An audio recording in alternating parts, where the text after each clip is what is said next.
Hi everybody, welcome back to our channel named as Dialect Ground. Here is Sheenam signing into our channel. So guys, today we are going to talk about the IELTS Task 2. Yes, आज हम बात करेंगे academic और general task 2 की. इसमें हम ज़्यादातर focus करेंगे कि कितनी टाइप का टास्क होता है, हमें कैसे अंडरस्टैंड होगा कि किस प्रोपोर्शन पे हमें लिखना है, क्या क्या चीज़ें मेंशन करनी है, क्या चीज़ों को इग्नोर करना है. So that all we discuss today. So let's start with our basic information regarding task 2 today, guys. It's all about the same things. चाहे आप अकेडमिक का एग्जाम भर दो, चाहे आप जनरल का, आपका टास्क टू सेम ही रहता है whatever you are student for. So guys, task two में हमें एक वर्ड लिमिट दी जाती है, that is 250 words. Yes, you can exceed that. आप ज्यादा भी लिख सकते हो और इवन कम भी लिख सकते हो. Yes, there is no that kind of a particular constraint on it कि आप कम नहीं लिख सकते. गाइज, अगर आपने हर चीजों को अच्छे से फुलफिल कर दिया है, उसको जस्टिफाई कर दिया है, तो अगर आप लेस भी लिखते हो तो वो भी सफिशिएंट रहता है. सेकेंड थिंग, हमें कोई पर्टिकुलर टाइम लिमिट नहीं होता. हमारे पास 40 मिनट्स होते हैं particular to write it down the task two. But yes, आपको इन जॉइंट 1 आवर दिया जाता है to perform task 1 as well as task 2 even. But as been in recommendation, I prefer go with the task 2 for 40 minutes. And next thing guys, when ever you have exam in front of you, अगर आप mock भी कर रहे हो या classes में भी perform कर रहे हो, I personally recommend you go for the task two attempt first. सबसे पहले आप टास्क टू को ही परफॉर्म करा करो. कहीं शायद कुछ बच्चों को नहीं पता, क्योंकि हमें टास्क टू की वेटेज ज़्यादा रखनी होती है और टास्क टू के बैंड स्कोर भी ज़्यादा होते हैं इन कंपैरिजन विद टास्क 1. तो इसीलिए just for the weightage, just for getting the great band score, I prefer go for the task two first. Now let's move to our today's session, which is on the how many types that we have in the task 2. As guys, you can see it from the board, we have 3 types of task 2. First one, it is in my own language, because जब भी आप internet पे भी search करते हो, they give you directly 5 types of question, but they don't make you understand which type of question demands what kind of things in the task. But आज हम full fledged clarity से करेंगे कि कितनी टाइप का task होता है और किन चीज़ों को हमें परफॉर्म रखना ही पड़ता है in our task 2. So this is my own version that I providing you today.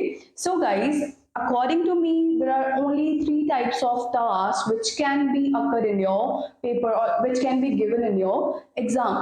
The first one, you can see it from the board, that is of opinion based.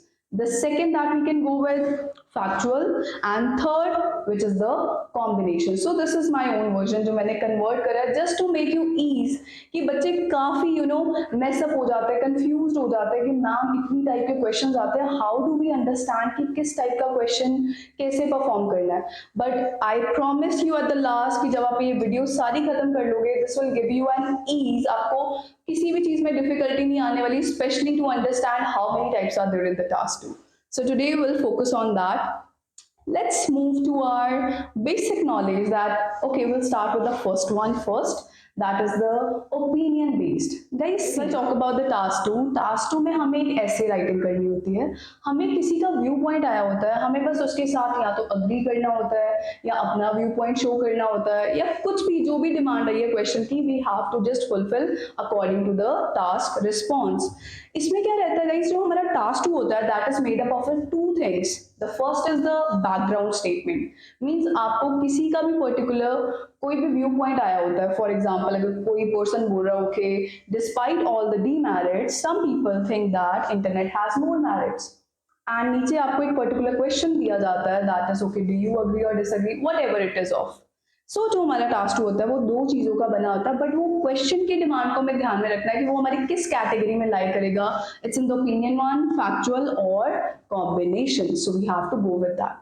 Guys, if I take the case of the opinion based ऐसे का मतलब होता है कि ये आपका view point पूछा जा रहा है, आपको पर्टिकुलर एडवाइस देनी होती है कि मेरे अकॉर्डिंग इस टॉपिक में क्या जा रहा है, या मेरे अकॉर्डिंग इंटरनेट के एडवांटेजेस क्या हैं, मेरे अकॉर्डिंग हॉस्टल्स बेटर हैं या नहीं है. So in this question type you have to mention your view point according to the relevant examples and experiences. Yes guys, if we'll move to the next type, which is the factual based. इसमें क्या रहता है guys, factual based question में क्या रहता है, we have to give the accurate information. Means हमें वही चीजों को डिस्कस करना है which is going around us. जो भी चल रही हैं, हम इसमें कुछ भी अपना व्यू पॉइंट ऐड ऑन नहीं कर सकते. Yes we can do that but in some other manner. But जो डायरेक्ट इस क्वेश्चन की डिमांड आती है, that is we have to mention as it is things जो हमारी सराउंडिंग्स में चल रहा होता है. The third is the combination guys. It can comes in the two way. Yes, इसमें आपको क्या करना होता है, you have to mention whatever it is going around you, and second thing you need to mention your viewpoint as well. So this is the combination that we can say. इसमें हमें अपना opinion भी बताना पड़ेगा and we have to mention whatever it is going on. So this is just a brief introduction regarding these three types of combination. अभी हम इनकी question types पे चलेंगे जिसपे आपको easily और पता चलेगा कि okay किस question में हमें कैसे demand आती है और कैसे उस चीज को fulfill. These are some of the examples of the particular type of question कि किस type के अंदर हमारी किस टाइप का क्वेश्चन आ जाता है. So first will start with the opinion based ऐसे. अभी मैंने बताया कि ओपिनियन बेस्ड एसेस में हमें अपने व्यू पॉइंट्स को रखना होता है.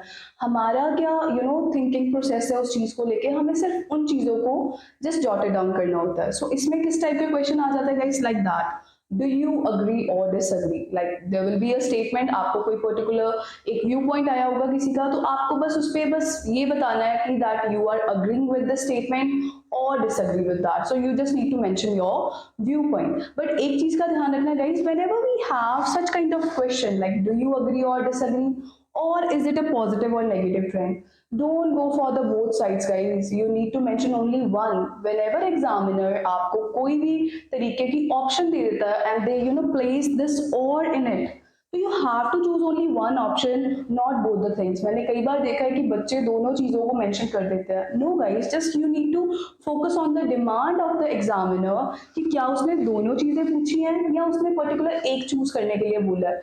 तो मेन फोकस आपका यही रहना चाहिए after understanding the question type. Yes, इसमें मेरे को अपना व्यू पॉइंट देना है, बट कैसे देना है, I need to mention one side or both sides. So you need to even keep this in your mind while tracing your answer in the writing task. The second type that I already mentioned, again, is it a positive or negative trend? As they can say, okay, globalization is increasing day by day. Many of the youngsters are quite surrounded by it. So is it a positive or negative trend? तो आप उसके according अपना बता सकते हो कि क्या ये पॉजिटिव है या नेगेटिव है. But again we have to choose only one side. Another example even I can show you that आजकल काफी यंगस्टर्स फॉरेन मूव हो रहे हैं for their further study. So is it a positive or negative trend? So you need to mention according to your viewpoint, but you have to select only one side out of it. The third can be the type that is to what extent do you agree or disagree. Again they are asking you that to what extent means how much you are in this particular side. कितनी हद तक आप agree कर रहे हो statement से या disagree कर रहे हो. So again you can go with the opinion base. बताना आपको अगेन अपना व्यू पॉइंट ही है इसमें. Yes, now we have leniency over here जो हमारे को बाकी के क्वेश्चंस में नहीं थी, बिकॉज वहां पे एक कमांड आई थी एग्जामिनर की, you have to choose either agree or disagree side. But guys, in the case of to what extent, whenever we have this word in front of us, like to what extent, in simple language अगर मैं बात करूँ, it means how much. So they are not bounding you to choose only one side. It's up to you only in the exam even. अगर आपको लगता है कि मेरे को दोनों साइड के पॉइंट आते हैं, you can even go with the half away case. अगर आपको लगता है नहीं मेरे को एक साइड के पॉइंट ज्यादा आते हैं और एक के कम, आप पार्शियल भी जा सकते हो विद द बोथ साइड. और इन केस अगर आपको एग्जाम में लगता है कि मेरे को दूसरी साइड का क्वेश्चन नहीं आ रहा है या मेरे को डिसएग्री के पॉइंट्स नहीं आ रहे, you can even simply go with the 100% side. आप एक साइड का भी लिख सकते हो. Yes, I heard it a lot of time from the student, ma'am हम जो भी सेंटर से आ रहे हैं, I will not mention the particular names, but जिस भी सेंटर से आ रहे हैं हमें सिर्फ यही बताया गया है कि टू व्हाट एक्सटेंट में हमेशा 70-30 ही करना है. मतलब you have to choose partial situation. आपको एक साइड के भी पॉइंट्स डालने हैं और दूसरे के भी. गाइज व्हाट एल्स, अगर आप पेपर में बैठे हो और आपको पॉइंट नहीं आ रहा, what you will do, you will go with the wrong thing. No guys, you have to understand the demand of the question. They are saying to what extent, which means how much. Now it's up to you कि आपको अगर उस point आते हैं उस particular चीज के, आप उसके अकॉर्डिंग वैसा चल सकते हो. For example, if I'll give you an example of okay, what do you like, tea or coffee, or to what extent do you like tea or coffee? If I give you this situation, definitely you will say, okay, ma'am, yes, I love coffee. I have a coffee many times, but yes, sometimes I even take a T, but जिस person ने कभी T को पिया ही नहीं है, how they can justify that points regarding T? They can not. So just understand the demand of the question कि जब भी मेरे पास टू वर्ड एक्सटेंड आएगा, it is my choice that मैं कैसे भी लिख सकता हूँ, like whether it's a partial, half a way or 100% side. So do keep in this mind and be relaxed with your answer statements. So next is this question type, which is advantages outweigh the disadvantages? Yes guys, this is also one of the type जो हमारे opinion based में आती है. Particular इसमें क्या रहता है guys? First we need to understand this particular question, जिसमें बोला गया है क्या advantages ज़्यादा हैं disadvantages से. So this is the word which means more than. तो गाइस ये वैसा क्वेश्चन है जिसमें ऑलरेडी उन्होंने आपको बता दिया है कि क्या चीज ज्यादा है, either it's advantages or disadvantages. So guys, this is that even bounded type जिसमें हमें कुछ और नहीं प्ले कर सकते. We have to use only partial cases. हमें एक प्रोसेस को ज्यादा बताना पड़ेगा और एक को कम. मींस आप इंटरचेंज कर सकते हो. इट्स नॉट अबाउट कि स्टेटमेंट ऐसी आई है तो हमें एडवांटेजेस को ही हैवी रखना पड़ेगा और डिसएडवांटेजेस को कम. नहीं गाइस, ये आपके ऊपर टोटली डिपेंड होगा. आप इन कीवर्ड्स को इंटरचेंज करके भी बता सकते हो. If you really feel like नहीं, मेरे को लगता है इंटरनेट के ड्रॉबैक ज्यादा है as compare to advantages, so you just need to replace these. Now you understand what is the difference between each type. Simple है गाइस, बस चीजों को अंडरस्टैंड करो, एक एक्चुअल फैक्ट के तरीके से चलो, and you're good to go to crack your desired band score. So let's move to the another type that we have, factual type. This factual means which is real, which is realistic, जो possible है और जो हो, हमें सिर्फ उनको trace out करना होता है अपने टास्क 2 में. So these are some of the examples regarding factual event. Guys, first reasons and effects. Question कुछ भी आ गया, you can take any kind of example. Okay, pollution is increasing day by day. Further question आ गया, okay, what are the reasons and effects? तो ये वो चीजें हैं जब आता है what are the reasons, means जो चल रहे हैं, तो हमें सिर्फ वही चीजें बतानी है जो ऑलरेडी हमारी सराउंडिंग में चल रही हैं. अब पॉल्यूशन क्यों बढ़ रहा है, हमें उसका पर्टिकुलर रीजन बताना पड़ेगा.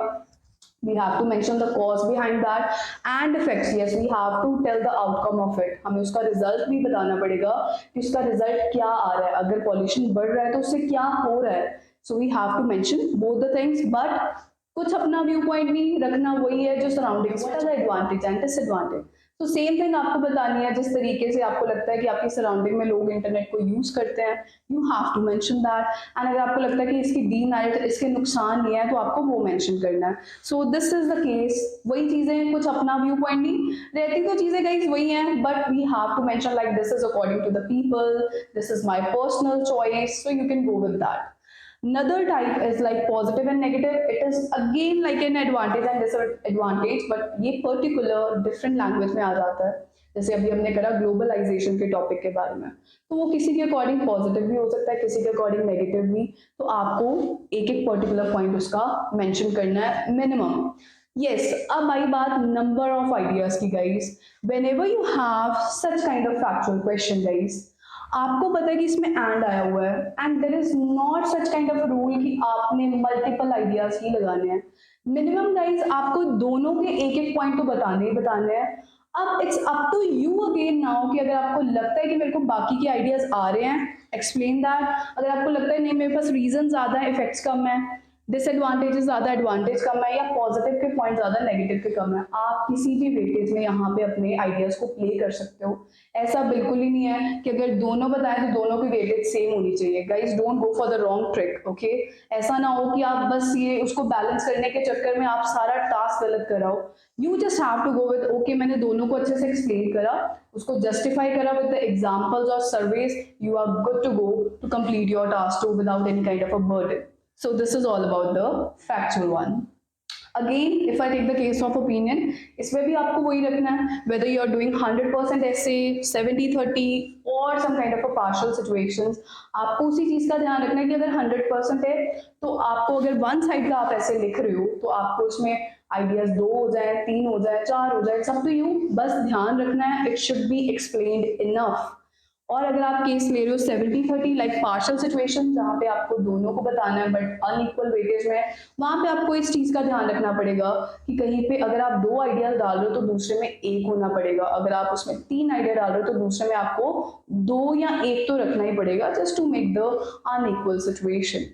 So guys, let's move to our third and the important one type, which is the combination. Combination means in which we have to mention our viewpoint as well and even the factual part. हमें अपनी reality भी बतानी पड़ती है कि हमारी surroundings में क्या चल रहा है और मेरे according ये मैं चीज़ conclude कर रही हूँ और या मेरा ये opinion है इस particular perspective को लेके. So guys, these are some of the example. We can go with the discuss both views and your opinion. ये आई गेस सारे ही फेमिलियर होंगे बच्चे because it is one of the common question type जो paper में आ जाता है. इसमें हमें व्यू वन में हमें ये बताना है कि वाई हॉस्टल्स आर गुड और व्यू टू में बताना है why living with the parents are good. दोनों व्यूज बता के उसके बाद गाइस आता है हमारा opinion. Means we have to reflect our view point in that. उसको आप डिफरेंट पैराग्राफ में भी ट्रेस कर सकते हो. भाई मेरे अकॉर्डिंग शायद हॉस्टल ज्यादा बेटर है क्योंकि वहां पे रिसोर्सेज ज्यादा अच्छे होते हैं, हमारे पास लाइब्रेरीज का एक्सेस होता है, हमारे पास कोई डिस्ट्रैक्शन नहीं होती पेरेंट्स की कि भाई यहाँ जाओ वहां जाओ. सो you can simply go with the postal thing. तो आप अपना ओपिनियन या तो कंक्लूजन में भी डाल सकते हो या आप उसका डिफरेंट पैराग्राफ करके उसको लास्ट में कंक्लूड कर सकते हो. Another type that we have reasons, या इसकी जगह लिखा आ जाता है वाई और उसके साथ एक और क्वेश्चन आता है इज इट अ पॉजिटिव और negative. Guys in other people language में बात करूं या कंप्यूटर की लैंग्वेज में बात करूं, it is also kind of a question जिसको हम कहते हैं टू वे क्वेश्चन, जिसमें हमें पर्टिकुलर दो तरीके के क्वेश्चन आ जाते हैं और बताना हमें दोनों को ही पड़ता है. बेसिकली क्या होता है रीजंस वाले टास्क में आपको कोई भी पर्टिकुलर ऊपर स्टेटमेंट आ गई है. For example they are saying okay nowadays couple have decided to have babies later in their life. नीचे आ जाता है वाई और लिखा होता है what are the reasons and is it a positive और नेगेटिव थिंग. तो आपको कुछ भी नहीं करना, you just need to understand the question कि पहले मेरे को रीजंस डिस्क्राइब करने हैं कि why people decide to have letter babies and उसके बाद मेरे को अपने अकॉर्डिंग बताना है कि क्या ये सही चीज रहेगी उनके लिए या गलत. So again we need to play the combination over here.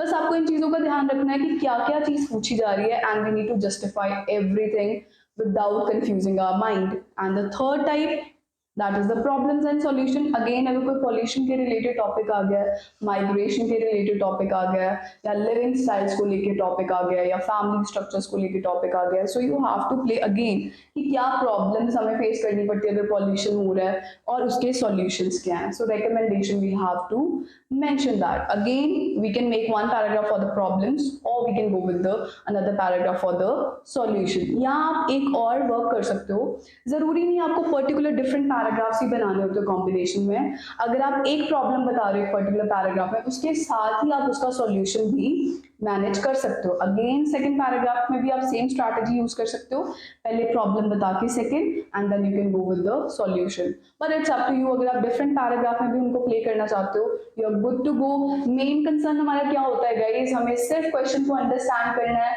Her demand को फुलफिल करना है what ever examiner demand for and that's it. We just need to good to ready for fulfilling our task response. So एक main column रहता है while checking your writing by the examiner कि आपका task response सही जा रहा है, कि आपको जो पूछा गया आपने दोनों चीजों को बताया और किस वेटेज में पूछा गया है वो किस वेटेज में आपने उस चीज को रखा है. So all the things that you have to keep in your mind.